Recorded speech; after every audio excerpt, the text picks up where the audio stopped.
कल्याण डोंबिवलीमध्ये शिवसेनेला मनसेचा पाठिंबा, खासदार डॉक्टर श्रीकांत शिंदेंची माहिती।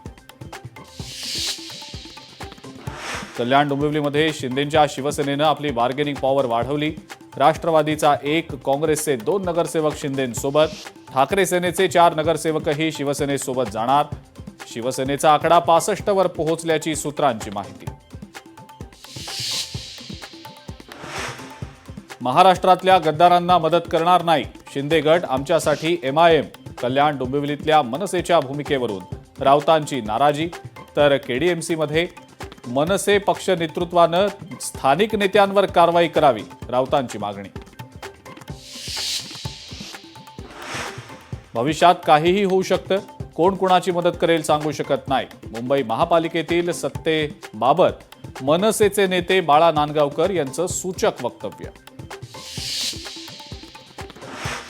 किशोरी पेडणेकर ठाकरे सेनेच्या गटनेतेपदी, मुंबई पालिकेसाठी पेडणेकरांची गटनेतेपदी नियुक्ती। पुणे जिल्हा परिषदेसाठी भाजप शिवसेनेची युती तुटली। जिल्हा परिषद आणि पंचायत समितीत शिवसेना स्वतंत्र लढणार। शिवसेनेकडनं अनेक उमेदवारांना AB फॉर्मचं वाटप।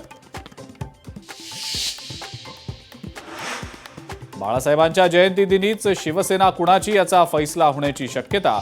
शिवसेना आणि राष्ट्रवादी काँग्रेस पक्ष आणि चिन्हाबाबतची सुनावणी आता 23 जानेवारीला होणार।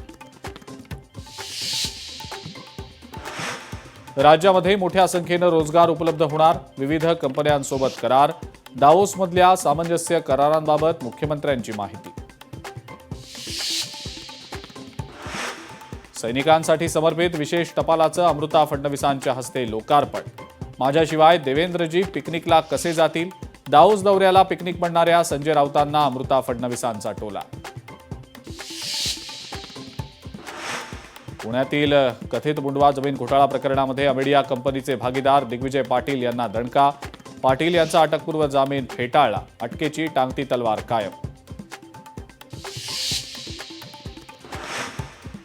शिरूर परिसरातल्या ड्रग्ज प्रकरणाचे धागेदोरे थेट अहिल्यानगरच्या LCB पोलिसांपर्यंत।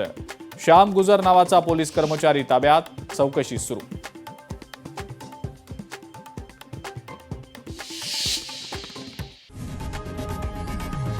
लोकशाही मराठी ऐका, पहा, जागरूक रहा।